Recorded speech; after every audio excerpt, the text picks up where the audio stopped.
She was used to being invisible. Just another face cleaning the corners no one noticed. But that night, a millionaire decided her existence was a punchline. The invitation was never meant to honor her. It was meant to shame her. Yet when the yai doors opened, every whisper died, every smirk froze. What they saw wasn't the woman they thought they could laugh at. It was something else entirely. Something that would leave the room stunned and the world watching. Mariah Johnson had spent nearly 2 decades working behind the scenes, scrubbing floors in glittering mansions she could never dream of owning. She was known for her quiet grace, her head held high even as her hands ached from endless labor. Her life was a rhythm of early mornings, long commutes, and the faint smell of cleaning supplies clinging to her clothes. That Friday evening, she was ironing her uniform for the next day when the phone rang. An unfamiliar voice extended an invitation to a grand gala at one of the city's most opulent estates. Confused but flattered, she wondered if perhaps her years of service had finally been noticed. What Mariah didn't know was that behind the velvet drapes and champagne glasses, this invitation wasn't a gesture of kindness. It was the opening move in a cruel game. The night of the gala shimmered with gold light spilling from crystal chandeliers, the air thick with perfume and power. Mariah stood at the edge of the marble staircase, her second-hand gown flowing like liquid midnight. For the first time in years, she felt seen. But as she stepped into the room, the silence was deafening.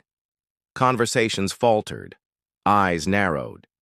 Some turned away, others let their smirks curl like knives. Across the room, the host, a silver-haired millionaire in a tailored tux, raised his glass in a mock toast. His friends leaned in, whispering, their laughter like static in the air. "That's her?" someone hissed, just loud enough to slice through the music. Mariah tried to steady her breath. She moved toward the buffet, but a waiter blocked her path, asking, too politely, if she was in the right place. A few guests pretended to check their phones, their glances sharp and quick, as if she were an uninvited intruder rather than a guest. Then came the most humiliating moment yet. A woman in a diamond necklace approached, her smile sugary, but her voice dripping venom. "Oh, I didn't realize the help was allowed in here tonight." The words landed like a slap, drawing a few muffled chuckles from nearby guests. Mariah's pulse roared in her ears. She could feel every stare, every whispered word meant to remind her she didn't belong. Yet somewhere deep inside, a quiet defiance stirred. She straightened her spine, refusing to shrink.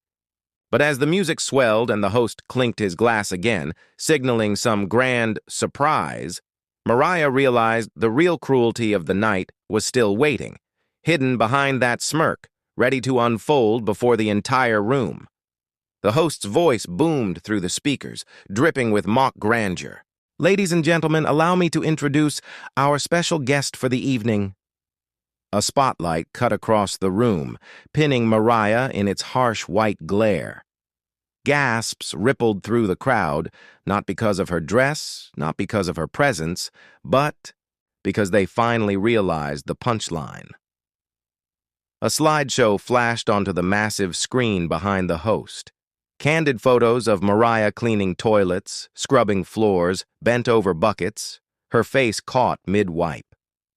Laughter erupted from one corner, hesitant at first, then bolder, louder. Mariah's stomach turned cold. Every image felt like a brick hurled at her dignity. She could feel the heat of humiliation crawl up her neck, but she didn't look away. Around her, champagne flutes froze halfway to lips. Some guests smirked. Others avoided her eyes entirely, complicit in their silence. The host raised his glass again, smirking. "From mop to masterpiece, ladies and gentlemen. Doesn't she clean up well?" The words were a dagger, and the laughter that followed was the twist. Mariah's knees threatened to buckle, but she gripped the edge of a nearby table, grounding herself. Something inside her snapped, not in defeat, but in fierce resolve. She stepped forward, the train of her gown gliding behind her like a banner of defiance. Her voice was steady, louder than she thought possible. "I may have cleaned your floors," she said, her eyes locked on the host, "but at least I never had to dirty my soul to feel important." The room fell into a stunned silence. Cameras clicked, phones rose. In that moment, Mariah knew this night would not be remembered as her humiliation, but as the moment she turned their cruelty into her crown.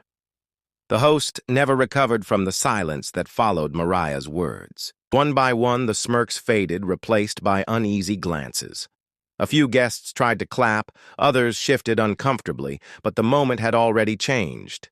The power in the room had shifted, and it wasn't his anymore. Mariah didn't wait for applause.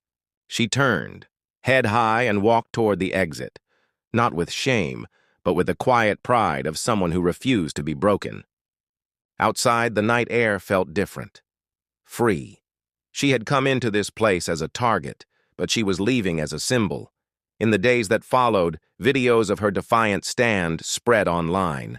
Strangers from around the world sent messages of support, sharing their own stories of being underestimated, humiliated, or judged by the color of their skin. What was meant to be a joke had become a mirror, reflecting the ugliness of casual racism for millions to see.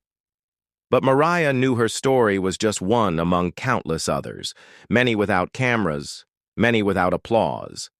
She understood that her moment of defiance was a small victory in a much larger battle, one that stretched far beyond the glittering walls of that mansion. Because the truth is, racism doesn't always come in shouts or slurs.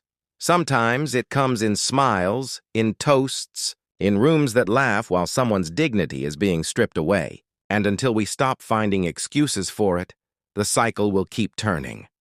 So the question remains, not just for those in that room, but for all of us watching. When you see it happen, will you stay silent or will you stand?